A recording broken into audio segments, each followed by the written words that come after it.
I feel like every conversation I get in with someone, I want to get deep and I want to know them as a person.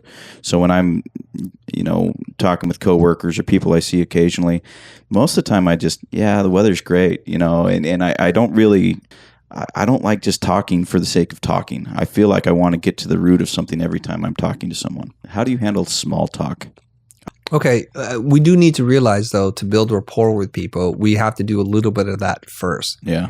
But there's a great talk. It's called Make Big Talk, and you should look that up. There's a TEDx talk about it, and the same woman came to the conclusion that you did. It's like time is short. Why don't we ask bigger questions than life? Like, what got you up this morning? And it's a deck. I have it in the other room, and you can flip through it, and you can pull out a card. It's like, oh, this is a good conversation starter. So versus saying like, "What's up? How's it going? How's the weather?" Whatever it is. Yeah, I just get annoyed at those. Like when you have a conversation with someone and they don't talk like real life, like real life scenarios, and it's just the weather conversation, and my eyes fade over, and I'm done. So here's another tip I have for you.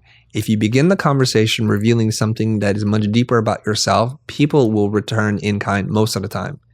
There is such a thing as an overshare, like you don't want to drag out everything. But if you talk in open ways, then people are more likely to do this. And I'll tell you how I do it.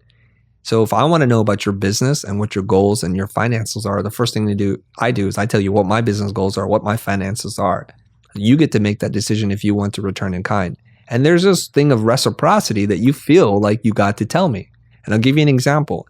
When I was going to college, I stayed with a family, and he was a pastor, and he would say, he was like, when I was younger, I had premarital sex, I was using drugs, I was drinking alcohol, all these kinds of things. I just felt so compelled to confess to him in that moment. Yeah.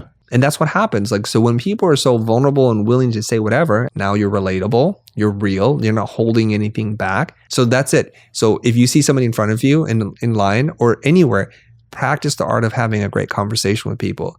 Approach it from the point of view that I'm curious about you and just want to be a great listener, and it'll build a new version of you. I love that. That's awesome.